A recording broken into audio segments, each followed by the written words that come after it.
Good morning, good afternoon, or good evening to everyone in our audience today, wherever you are in the world. I am Doug Silliman, the president of the Arab Gulf States Institute in Washington, and I'm very pleased to welcome you to today's conversation with the Egyptian ambassador in Washington. But before we get started, let me cover the administrative details of this conversation.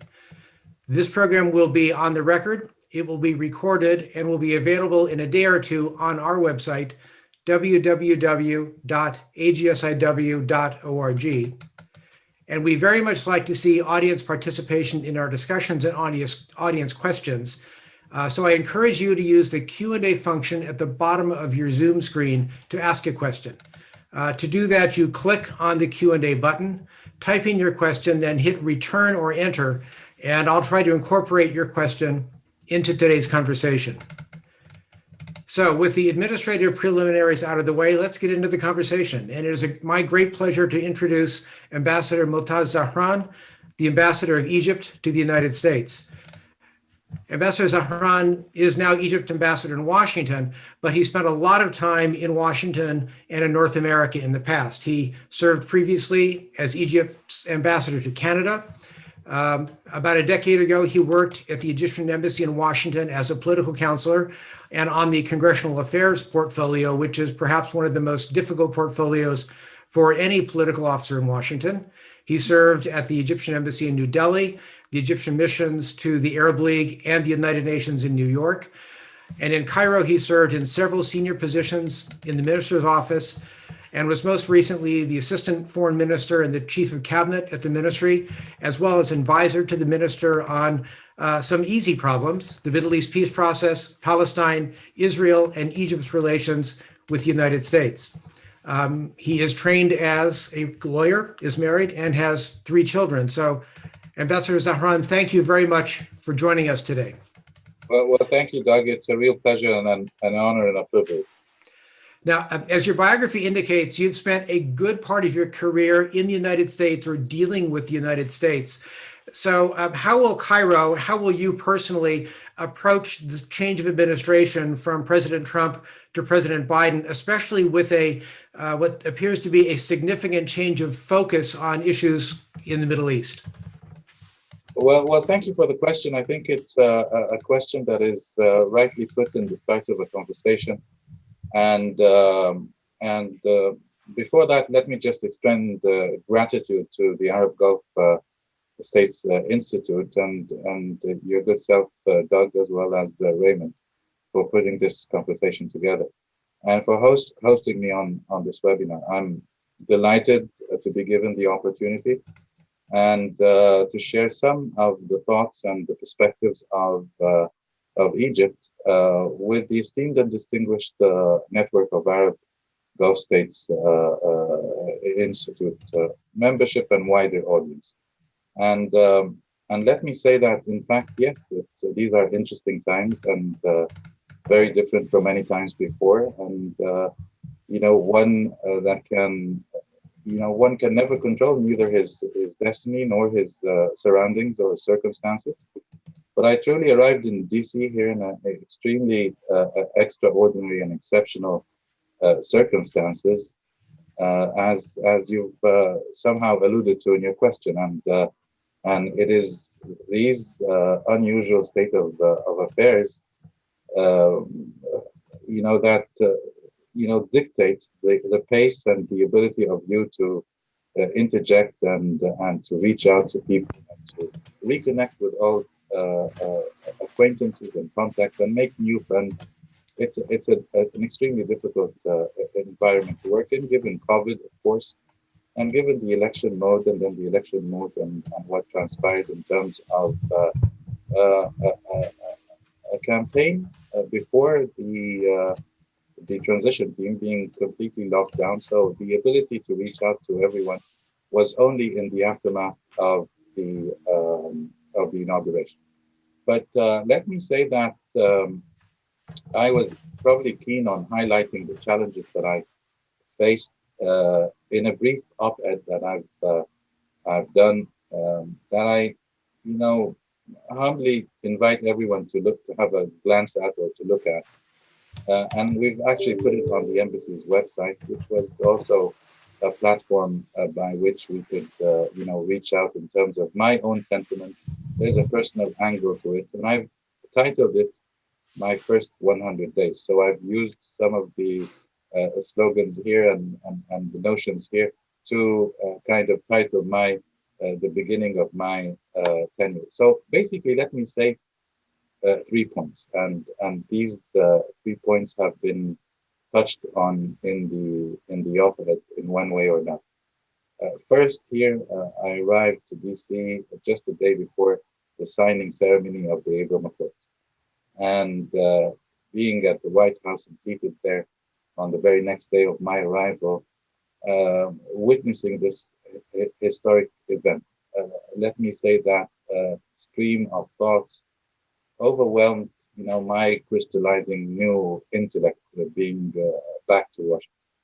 So, the main theme here is, had President Sadat, who courageously sailed against the wind and planted the seeds of peace in this same place, which is the White House, on the lawns of the White House, more than 40 years ago.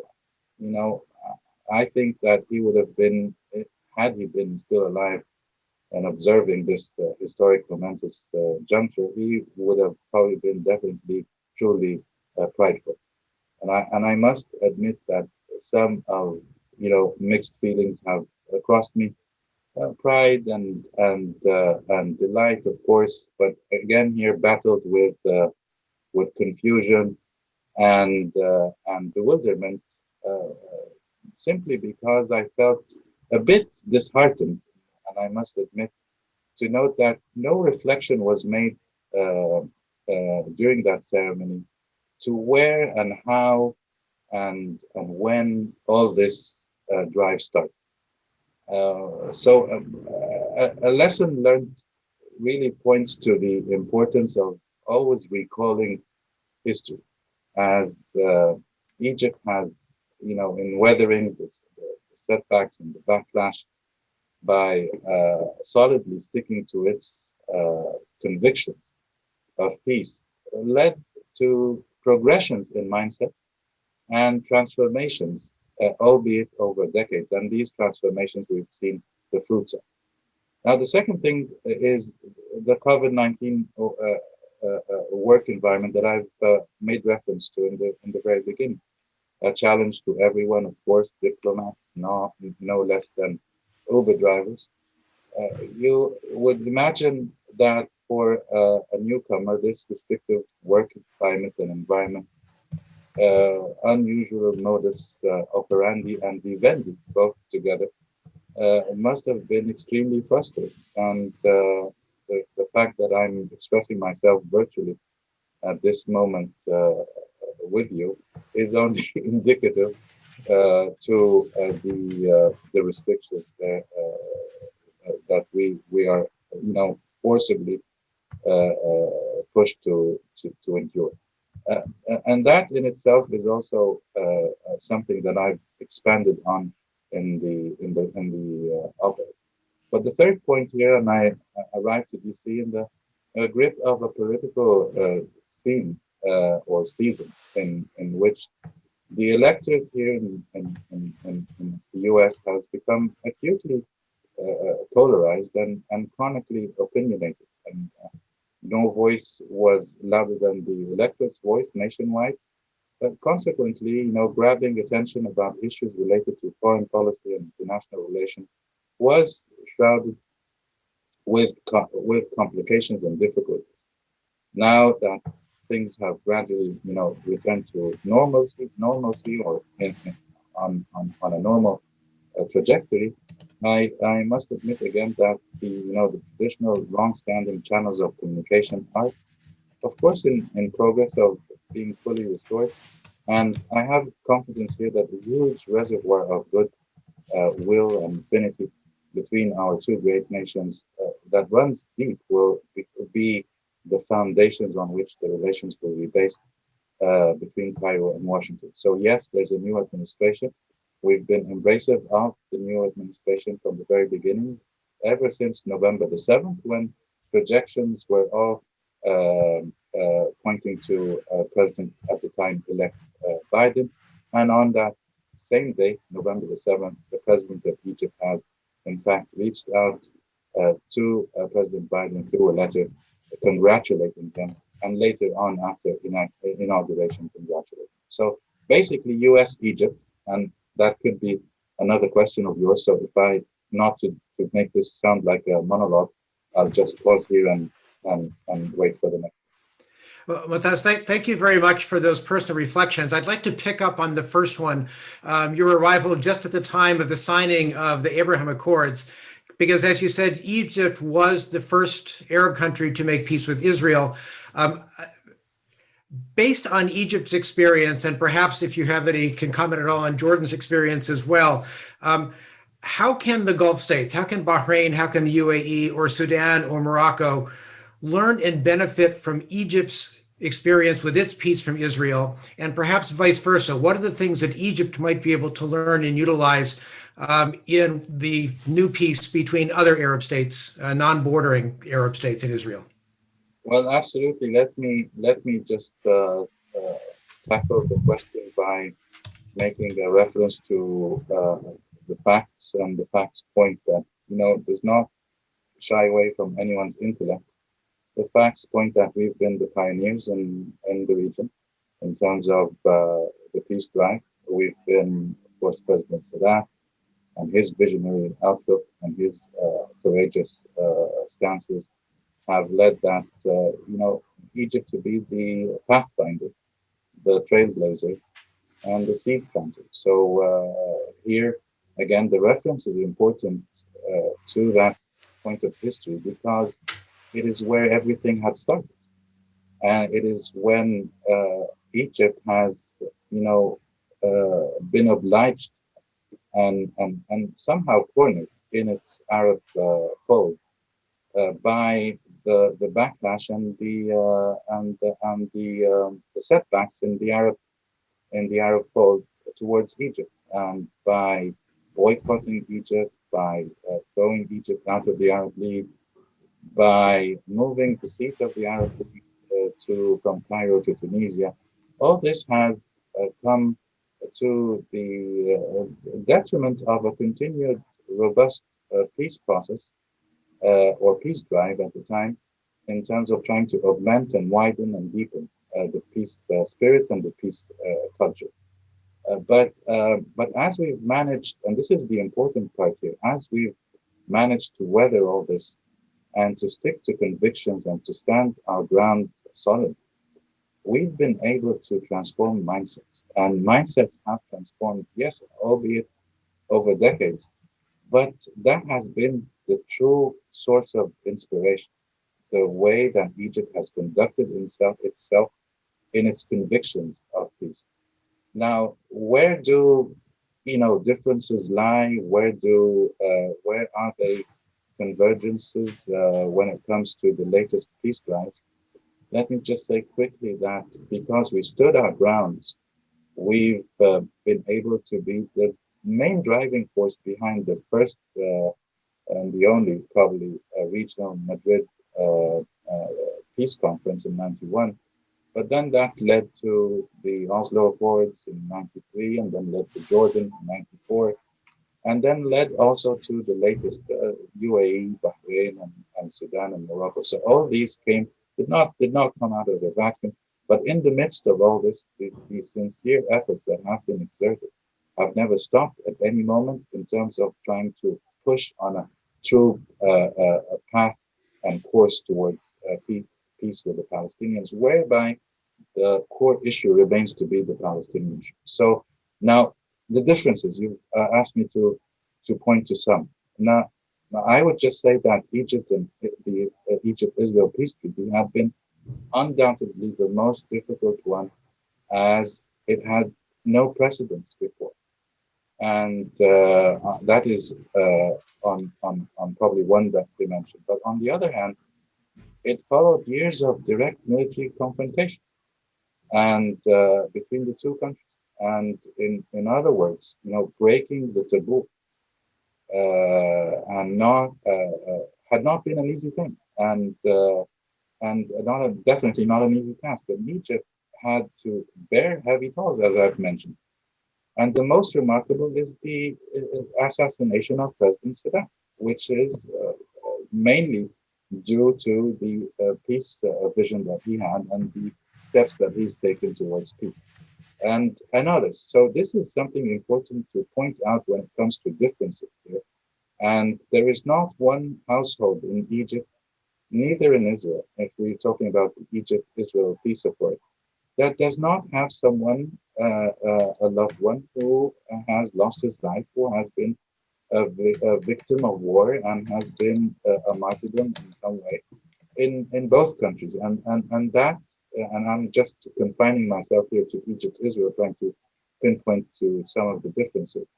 And that has been a fact that has dictated the pace of normalization, both in Egypt and Israel. So it's not something confined to Egypt alone. But let me just say that in terms of similarities and where could lessons be learned, I would just say that the Egypt-Israel peace treaty and the Abraham Accords do not undermine the Arab countries or the Arab conviction and commitment to continue on a steadfast engagement towards achieving a lasting and durable peace. In fact, they provide an atmosphere that could be and should be conducive to more boldness and a much more robust kind of engagement in terms of trying to tackle the core issue that, as we've mentioned, which is the Palestinian issue and remains to be at the forefront of priority. And we've expressed that on different occasions. And let me just say that today, and as Egypt has always been trying to, regain avenues and to create new ones in order to keep the issue alive and not to in any way take a backseat or subside in any way.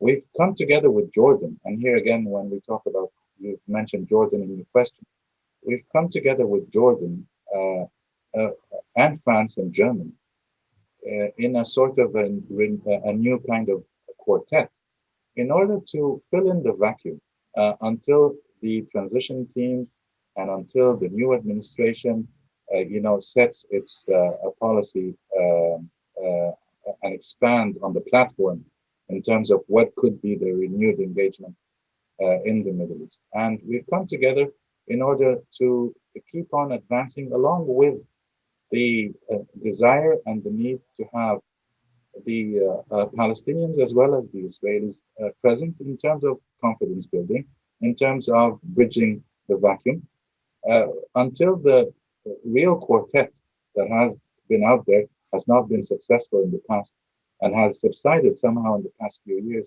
in its efforts, would be up and running again, and to create the atmosphere, of course, with elections coming up in Israel and Palestine, and create the platform of what could be confidence building that would lead, of course, to a renewed peace effort on a peace track. Thank you for that. Let me stay in Egypt's neighborhood a bit and talk a little bit about Egypt's cooperation with the states of the Gulf. I want to go first to Sudan, where you have worked with Saudi Arabia, the Emirates, as well as the African Union and the United States on a very important transition. How do you see the progress in Sudan's transition, and what is Egypt doing to help that transition forward? Well, thank you for the question. I think it's very important. I think in Egypt, we're extremely keen on seeing Sudan succeed in its transition. And here in the US as well, and of course in our Arab Fold and with the Gulf states, their help and their cooperation. So both Egypt and Sudan here enjoy historic relations. We have a common heritage. And we have intense people-to-people exchanges, and both have exhibited a strong political desire to and will, of course, to build on the achievements that we have always, been keen on advancing and boost the relations in the whole gamut and the field and different fields of cooperation. So basically, here you'll see a Prime Minister of Egypt that has visited last August, a President from Egypt that has visited just lately, and a Foreign Minister from Sudan, the new Foreign Minister, coming to visit Egypt, and our military chief of staff as well, who has visited Khartoum lately. So they're basically the general guideline and headline is their need to succeed in their position. And they have serious challenges, of course, in Sudan, and through cooperation with our Arab brethren in the Gulf, we should see to it that Sudan is enabled in a fashion that keeps it at the top of its abilities to confront and to take on the challenges that it faces. So Egypt has, of course, the intention to continue expanding, and this has been the commitment through the president visit lately, in expanding on fields of cooperation in different projects, in interconnectivity projects, in railroads and infrastructure, as well as commercial and cultural exchanges, health, agriculture, all fields, industry and mining, all fields. And an important partner here is our brethren in the Gulf. And of course, the United States. There is a keen desire here on seeing Sudan succeed, and we need to support the transition in Sudan as much as we can for it to continue on its trajectory to meet the goals of that the people have set in Sudan in the aftermath of their revolution. So we support all the measures that have been taken by Sudan's armed forces as well in terms of ensuring its sovereignty and its borders east and south, and the measures here fall within Sudan's respect to all irrelevant national conventions related to borders and its attempts to ensure and the respect of the country's sovereignty in a peaceful fashion. Here again, let me just say, with the partnership that we could use with the United States and our brethren in the Gulf, in terms of coming together in trilateral partnerships in order to support Sudan. And these trilateral partnerships could be done through USAID here in the US, but also through our partnership for development, our agency for partnership for development in Egypt, and where we've had and we continue to have extremely successful interactions with different countries in Africa and specifically in Sudan itself. So that is the general answer to your broad question. All right, then let me move from the south to the west and ask a similar question about Libya. Can you describe for us Egypt's goals in Libya, what you would like to see as an end state, and the process that Egypt envisions to get there, and then maybe perhaps in the process comment on the efforts of the United Nations to broker a ceasefire and a serious return to negotiations? Well, absolutely. Let me say that Libya has been our number one national security threat for some time. The chaos that has been created in Libya has only, in terms of it continuing, has only been detrimental to our national security and has been detrimental also to the efforts exerted by the international community and specifically by the neighboring states of Libya that have a direct interest and need for the situation to stabilize and to return to normalcy. So we've been at the forefront of those who have supported the support mission, the UN support mission in Libya. We've been through the call of the president when the president announced the red line of Sir Jafra. We've been, which was actually a call that reflected a desire for peace because it led in the aftermath of it to the ceasefire that has held to this very moment, and that we're happy about because it has only created a conducive atmosphere for the political process to move ahead. And as the political process moved ahead, to which Egypt had hosted several preliminary and preparatory work in Egypt on different levels, on political, on military, on economic, of course, and we share with the US, the Economic Working Group on Libya in terms of restructuring the economy of Libya, and also on legal levels as well in terms of trying to devise the basic tenets of what should be the constitution of Libya. So basically, through our support here, we've been able to advance, and we've played a very critical and crucial role. The efforts, and I need to say this because the efforts that have been exerted have somehow stumbled because of regional interjection in Libya by meddling with the affairs of Libya, and to an extent that has become extremely detrimental to all efforts. And basically, all those who have supported, radical groups in Libya and continue to support them have only been messing with a situation that needs not any kind of mess to continue. And here we've never shied away from calling out Turkey. Turkey has been playing a very destructive role in Libya. They've been supporting radical groups in Libya.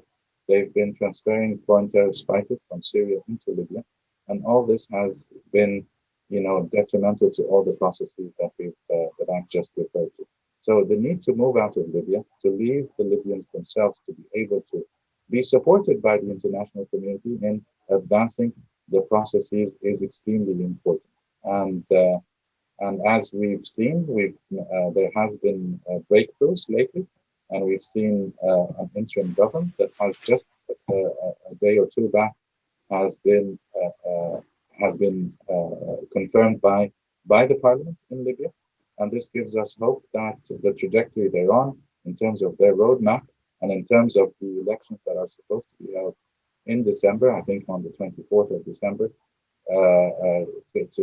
to happen and to occur. And we need to create the environment and to support and to encourage this trajectory to hold these elections on their due date and not to have them postponed. And in the midst of all this, or in the course of attaining that date, we need to be much more vigilant in terms of the external involvement and their need to move and to be more responsible when it comes to supporting the stability that is needed in Libya. Great.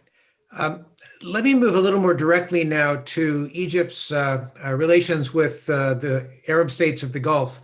And I was a little bit surprised in January when Foreign Minister Shukri attended the GCC summit in Al Ula, Saudi Arabia, participated in the discussions, and signed onto the agreement lifting the boycott of Qatar by GCC states and Egypt. So first of all, how do you describe Egypt's relations with the states of the Gulf, and what role have they played in your regional foreign policy? And particularly, you mentioned Turkey, talking about Libya. I know there has been concern in the Gulf that not only is there two powers in the Gulf, the Arab states and Iran, but Turkey is increasingly getting involved in the Gulf, perhaps in a neo-Ottoman role. So again, how do you see Egypt's role with the Gulf strategically, and then tactically, what are the most important parts of Egypt's relations with the Arab Gulf countries? Well, thank you for the question. I think Egypt here has always enjoyed deep-rooted relations with our brethren in the Gulf, and we view simply, and this is a headline that we've always been able to shed limelight on, which is their security in the Gulf is an integral part of Egypt's own national security, and that gives you an indication on where Egypt stands on any issue that relates to the Gulf region and our brethren in the Gulf, whether it is Turkey, whether it is Iran, whoever is out there, their security, and this is our second. We have two red lines. We have one, Serg Jafra, but before Serg Jafra, we have the red line, which is in the Gulf, in terms of the need to preserve and to work on securing the security and the stability of the Gulf region. So this is something that I think we should always point out to. So Egypt has had continuous high-level coordination with the Gulf countries in all matters of mutual concern, in all matters of boosting bilateral relationships, but also in all matters that relate to the overall security of the Gulf. One of the latest developments that reflect these strong bonds between Egypt and the Gulf is the probably, and this is just the latest example, but there are so many high-level examples in the past, but the latest was the visit by the Secretary General of the GCC to Cairo in February. And during the visit, he of course met with the president, the foreign minister of Egypt, and it was agreed during the visit to establish joint commissions between Egypt and the Gulf Cooperation Council to examine, adequate and suitable ways and means to consolidate these relations between both parties and to make it more adaptive to the increasing threats that are facing the region. And this is an important thing to point out. But you've made the reference to your surprise of seeing the foreign minister of Egypt in Al Ola and signing on to the agreement. Let me just say, on reconciliation with Qatar, it's always important to highlight that Egypt has always advocated for steady and consolidated pan-Arab relations, and this approach becomes even more pertinent with the increasing threats that non-Arab countries, and you've referred to Turkey, you've referred to Iran, pose to the Arab region in general, and by expanding and propagating for destructive ideologies based on simple religious perversion. And we insist on, on tackling their kind of insistence on interjecting in a malignant fashion in the region and throughout the region by meddling with internal affairs, with attempts of fueling regional instability by supporting and providing lifelines to radical and safe havens to radical extremists, propelling them into the realm of violence. So from this standpoint here, we view Al Ola Declaration as a positive step forward, and it was followed by concrete steps. It was a political declaration in its essence and in its form, but it needed to be followed by concrete steps such as openings of airspace, resuming postal services, upgrading the level of representations with each of the countries in Qatar, and all this came in the aftermath of extremely commendable efforts that were exerted by Kuwait, that hosted the first round of negotiations between the Egyptian and the Qatari delegation just lately, and after which a joint communique was also issued from both sides, and it was released and basically welcoming the steps that have been taken and in follow-up to Al Ola summit declaration. And describing the steps so far as the need for continued confidence building between the two brotherly countries. So further concrete steps should be seen taken in the same spirit. And we've seen the foreign minister of Qatar in Cairo just a few days back.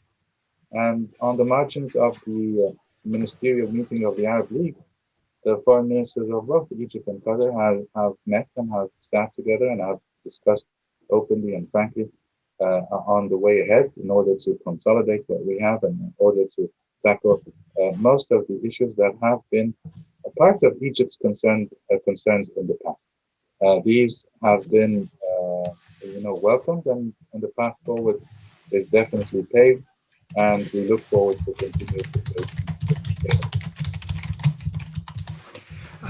Thank you very much. Before I open the floor to questions from the audience, let me ask one new topic, and that is economic development. I know that the Egyptian government, President Sisi, has been very engaged in trying to expand Egypt's trade, investment in Egypt. I'd like to ask questions about a couple of different areas. First of all, there's been a lot of development in the Eastern Mediterranean in development of gas, and Egypt is deeply involved in distribution networks for gas in the Eastern Med. There's also, unfortunately, a geopolitical issue that comes on with that as well, where you have got essentially two sides working to develop gas resources. So first of all, can you talk a little bit about Egypt's involvement in gas in the Eastern Mediterranean, where you see this going? And is there a way to develop the gas in the Eastern Mediterranean, either despite or to help bridge some of the political gaps that you've seen? Well, absolutely. Let me say there are two things in the question here. There is the economic trajectory we run in Egypt on the one hand, and there's the offshore gas discoveries in the Eastern Mediterranean. So let me just probably start by the gas discoveries and just say that we have been from the very beginning the initial driving force behind the creation of the Eastern Mediterranean gas port that has been established in Egypt. The headquarters are in Egypt, and just a couple of days back, the statute of the gas forum has come into force. And basically, it's a forum that it incorporates in its membership European, Arab countries, as well as Israel, and of course the Palestinians. And this in itself, when you look at it, you will probably come to the conclusion that it is two things at once. It is a peace dividend, because without peace somehow prevailing, you wouldn't see a forum such that had been created. And it's also a peace incentive. So to ask the question, where does this lead to? It will probably lead to, and this is what we have in our convictions, to a more solid trajectory towards advancing on the peace efforts in the region. So it is not just discoveries that will benefit economically, but they will also benefit in terms of advancing, peace, as showing it or showcasing the whole forum and the partnerships that have been created on the platform of the forum in terms of advancing more peace. And there's another angle to it as well, because it also advances the notion of regional cooperation and regional integration, economic integration. It brings together on that platform both exporters and importers of gas, but also the industries themselves that have an advisory role to the platform. And one of the objectives is also to provide Europe with reliable sources of energy. So this, again, when you find this kind of regional cooperation, you can only be in a position to advocate for more advancement when it comes to regional integration and regional cooperation. So that's on the gas forum. And on Egypt itself, and the economic resilience. And economic resilience here has a number of numbers that indicate to the resilience of the economy. Specifically, when you see these numbers during a COVID year, with all the restrictions it had, with all the downturns in terms of global economy, with sectors of the economy being badly hit as everywhere else. And let me just point to a number of sectors here that have been extremely hit in Egypt. And let me say tourism, of course, healthcare and the health sector, the export industries, the aviation industry in Egypt. All these sectors have been hit, but nevertheless we've been able, and this is the magic out of what has happened show extreme resilience in a year of COVID. And where does that resilience come from?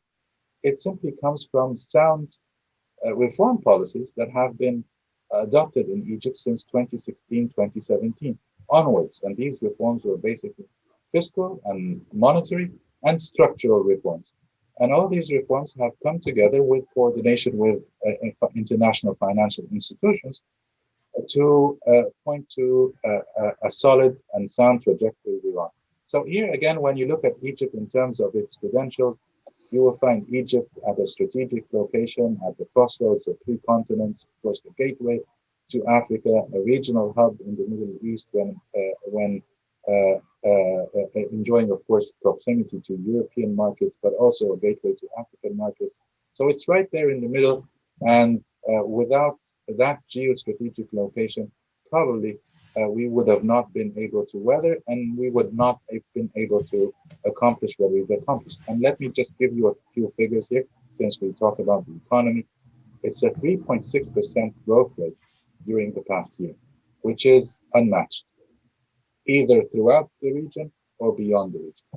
And you have, if you look at the unemployment rate, that was just a few years back, hovering in the 20 and the 22%, you'll find it at the 7.6% today. And when you look at the inflation rate, you will also find an inflation rate that was 4 or 5 years back, hovering above 33%, and you'll find it at the 5.7% today.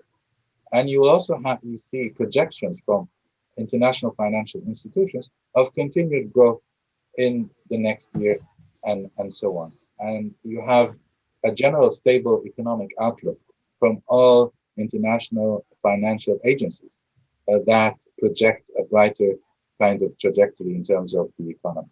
So let me just say one thing also on energy, because I forgot to mention this. We have a policy and a strategy in Egypt that we are following, which is called the Integrated Sustainable Energy Strategy. And that Integrated Sustainable Energy Strategy envisages in 10 to 15 years a 50-50 energy mix in Egypt. And the energy mix here is basically conventional, traditional resources for energy, but also renewables.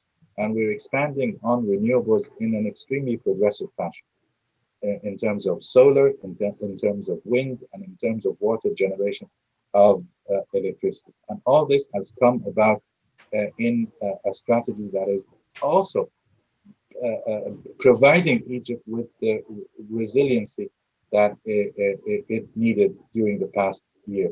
In Bamban, Aswan, and this is just one example, we have one of the largest solar power parks in the world. And that in itself is also indicative of where we can continue our cooperation. And when I talk about rebranding or redefining the US-Egypt relationship, I mean to continue consolidating on the pillars of this relationship that has always been a cornerstone to a strategic relationship, which is basically military to military, intelligence and security, but expanding on that to new areas whereby we can find mutual benefit and interest. And these areas are basically in the environment and basically in the renewables.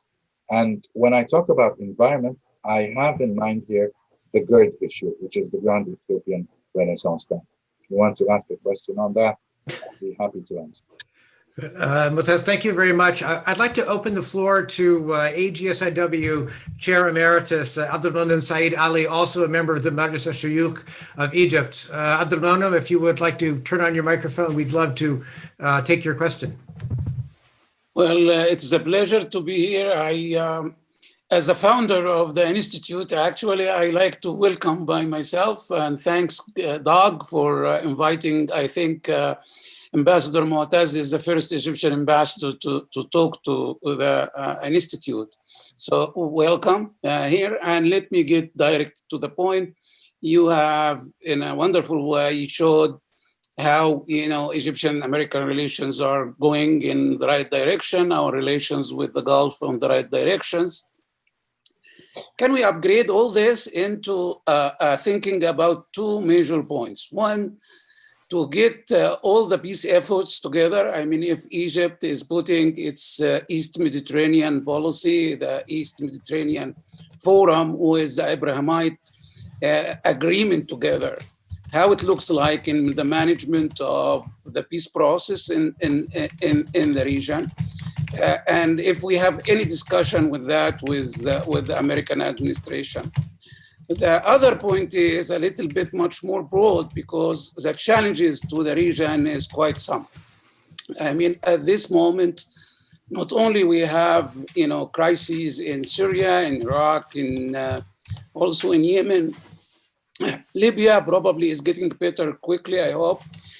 However, these are remnants of all the Arab Spring period, but it's living with us and it's very harsh.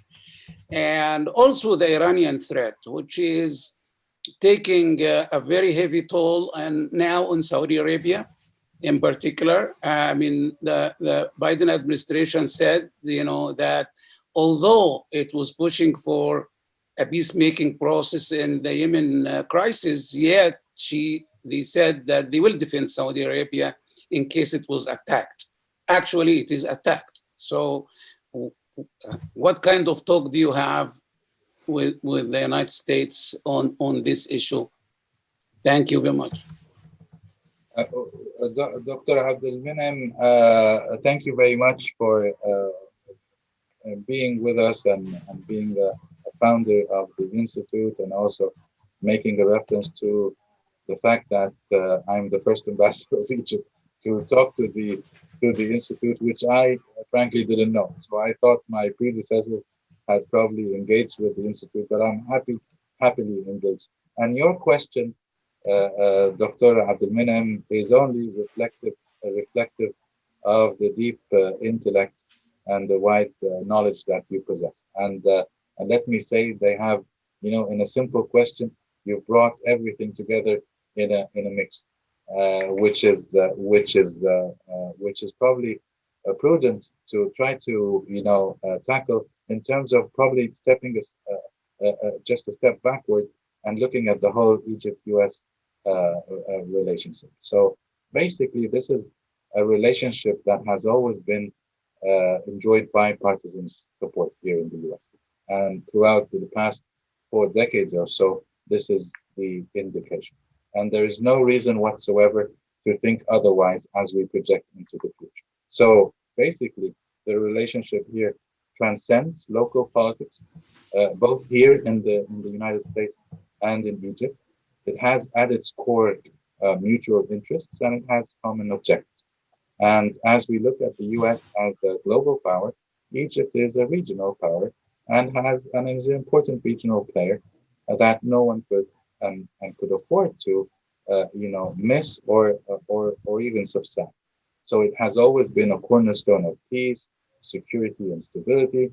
And the strategic relationship is only because of that role that Egypt has played. So some people argue that most of the accomplishments here that have happened and came to the forefront between Egypt and the US have been achieved under the last Republican administration. And let me say that this is absolutely not accurate at all.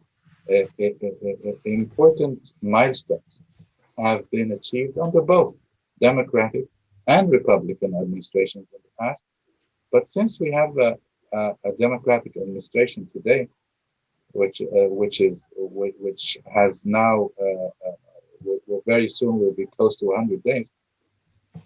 Let me just say that, and remind everyone that, the Egypt-Israel peace treaty has been concluded under President Carter's tenure, and that is one that we need not to forget. Let me also say that the most robust cooperation regarding Palestinian-Israeli peace tracks was under President Clinton's administration. And I know Dr. Abdelmenem Said has extensively written and studied these peace efforts during President Clinton's administration. And this is something else that I have to add, the most ambitious US-Egypt partnership for growth and development was launched under the auspices of the then Vice President Al Gore in the Al Gore Partnership for Development, Mubarak Partnership for Development. And let me also say that President Obama, even though the speech was highly consequential, when he first chose to address the Muslim world, he chose Cairo to deliver his historic speech. So let me just say that, yes, Dr. Abdulminam, there are these areas that we need to continue expanding on.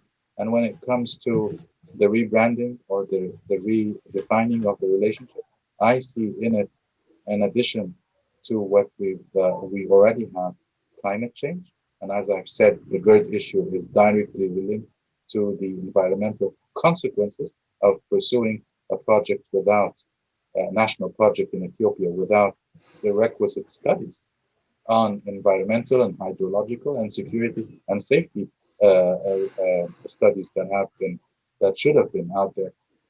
But also the East Med Gas Forum. And here, the East Med Gas Forum, and for Dr. Abdulminam also to say that the US from the very beginning has been extremely supportive of the idea and the initiative, and has asked throughout the processes of involvement within the gas forum to become or to enjoy an observer status. And we've been supportive in Egypt of that request, and we've just seen that request being favorably agreed to in the last meeting they've had in Cairo. So now the US enjoys, in fact, an observer status in the gas forum.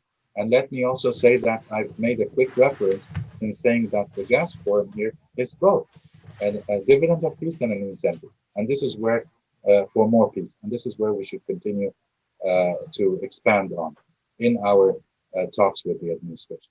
Dr. Abdulminam, you referred to a number of threats when it comes to the security of the Gulf, when it comes to the role of Turkey throughout the region, when it comes to Iran and its nuclear file as well. And let me say that it has always been a position of Egypt, and this is what we've been able to convey at different levels, that the nuclear file should not be dealt with in isolation of Iranian regional behavior and interjections.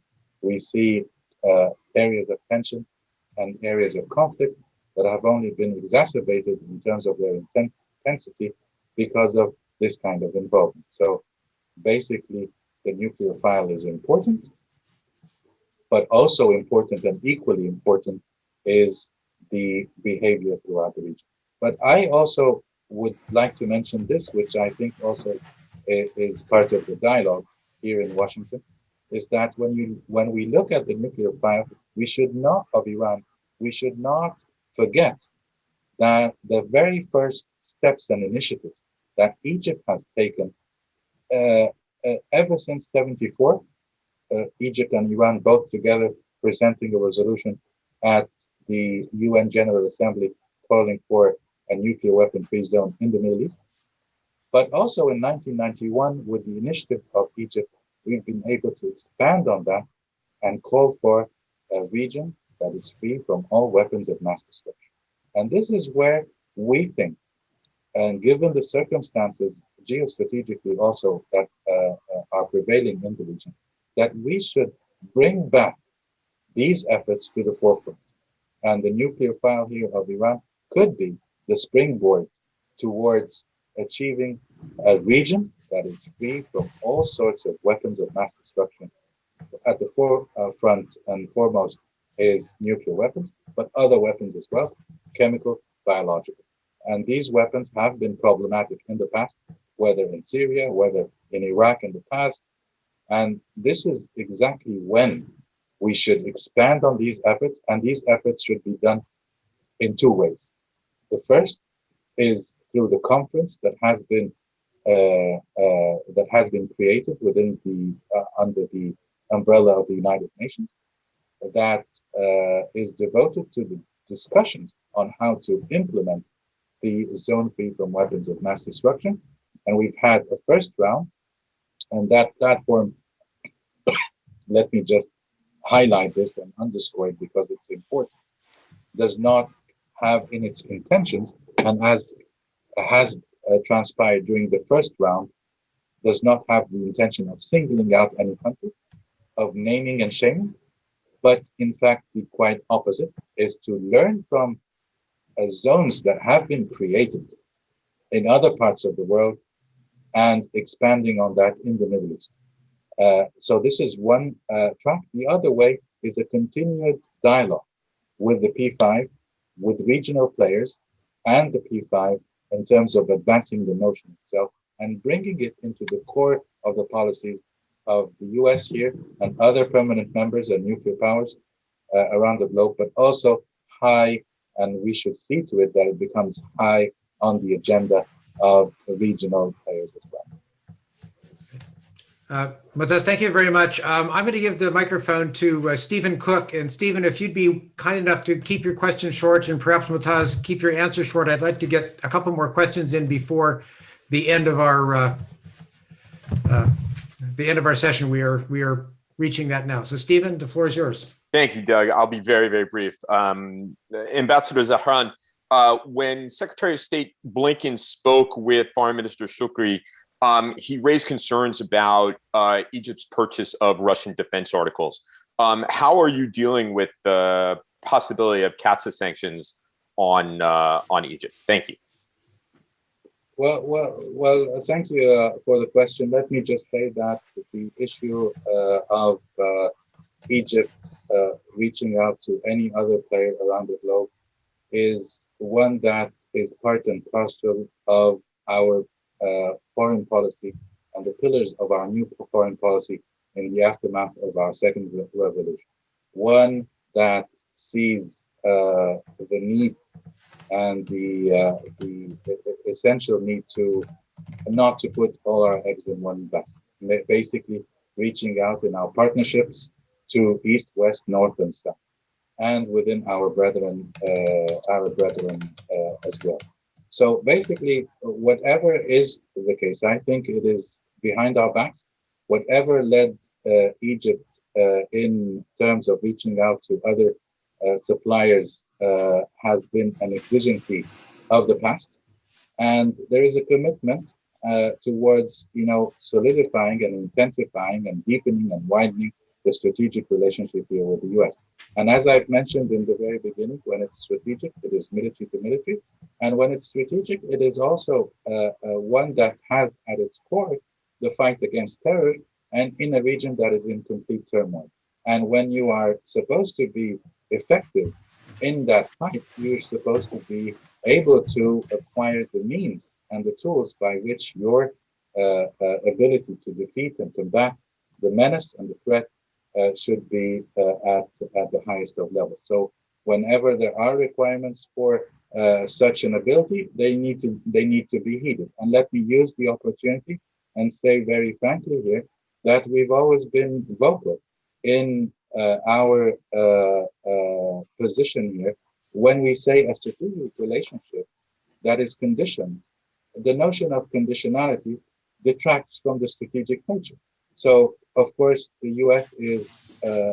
has Congress or the administration or other circles have the freedom of moving left or right or center when it comes to this strategic relationship. But it has to also be aware that this notion itself does not cater well and does not serve the strategic relationship. So as we move ahead with our strategic relationship and we are keen on deepening it and widening it, we're hopeful that conditions in the notion itself would not overshadow the general trajectory that we want to see this relationship on. We are running out of time, so let me bundle a couple of questions together, Motaz, and let you make some closing remarks. First, from David Weinberg from the Anti-Defamation League, who says that he was pleased that the Egyptian Ministry of Education was going to introduce new textbooks in the fall, and he's been reviewing some that had, in his words, let me see, passages regarding Jews and Judaism that were wonderfully tolerant and others that were genuinely problematic and inaccurate? And is the Education Ministry willing to work with U.S. civil society on education reforms? Secondly, from President Emeritus of AGSIW, Marcel Wahba, asking essentially, what efforts can the Egyptian government take to ensure that Egyptian security services do not continue to commit what are widely perceived as human rights abuses, which so severely damage Egypt's international standing? And then finally, from Robert Mogilnecki from the AGSIW staff, back on the economy, major projects such as Saudi Arabia's NEOM development and the newly announced Egypt, Jordan, Iraq trade corridor should have opportunities. I mean, are there opportunities for Egyptian development and Egyptian companies in trade and development, both of NEOM and potentially with Iraq? So apologize for the three difficult questions so quickly. No, not at all. On the first question, let me say that we're undergoing by a vision that has been instilled and a culture that has been instilled by the president in an extremely progressive and revolutionary reform process when it comes to education. And education, and that's to answer the first question, education is undergoing tremendous transformation in terms of unleashing the potential of the mind and of the intellect of students, and to bring them much more to a status whereby, you know, it's no longer this is the good that you should be intaking, and this is the output that we should be expecting. So basically unleashing, you know, the full potential of minds and brains and intellects.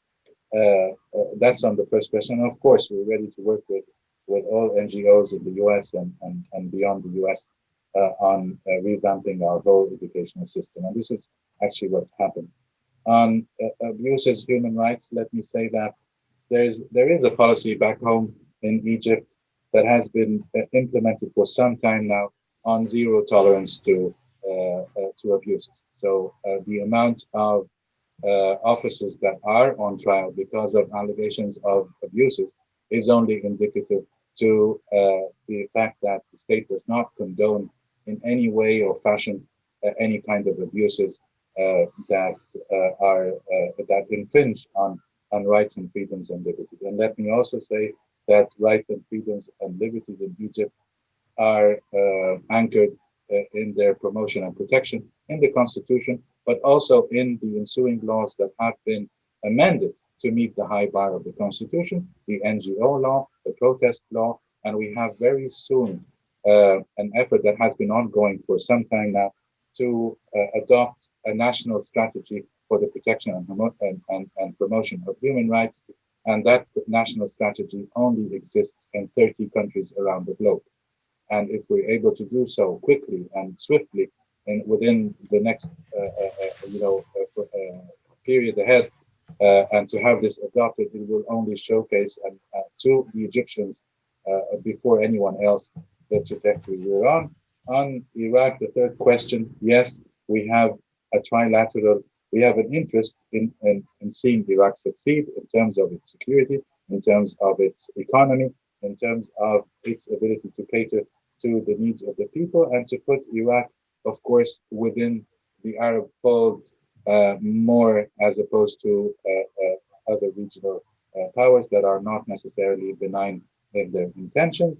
And we have a trilateral mechanism here with Jordan, Egypt, Jordan, and Iraq in order to cater to all the needs here and to advance with joint projects in interconnectivity, in electricity, in energy, and all this has the intention of putting Iraq on a much more solid ground in the future. Mr. Ambassador, thank you very much. Ambassador Motaz Zahran, the Ambassador of Egypt to the United States, has been very kind to give us more than an hour of his time. We have recorded this program. It will be available on our website, www.agsiw.org, probably starting tomorrow. So please recommend it to a friend or colleague who would find it interesting. And I always encourage everyone to visit our website for other recordings of previous conversations, as well as a broad range of analysis affecting the Arab states of the Gulf in both English and Arabic. So thank you all for joining us today. We'll see you next time. Ila liqa.